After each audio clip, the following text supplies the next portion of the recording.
جب دوسرا ایک اہم بات یہ ہے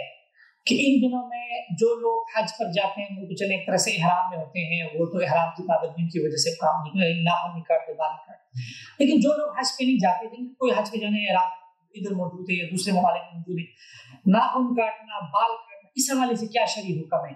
کیا یہ ضروری ہے، اس بارے میں فرمائیں۔ دیکھیں ذی الحج کا چاند جب نظر آتا ہے جی، اور ایسا شخص جس نے قربانی کرنی ہے، قربانی کرنی، یہ مطلب اس میں ہے جی، واراد الضحیہ کے الفاظ آتے ہیں، اذا دخل العشر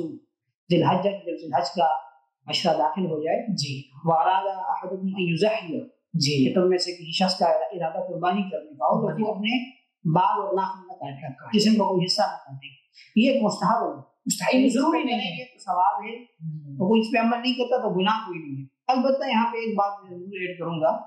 کہ بعض اوقات ہمارے یہاں یہ ہوتا ہے کہ مستحب پر عمل کے چکر میں ہم بعض اوقات فرض چیز کو بھی چھوڑ دیتے ہیں۔ جی، مثلا جو ہمارے یہاں غیر ضروری بال صاف کرنے ہوتے ہیں، زیر ناف بال ہیں، بغلوں کے بال ہیں،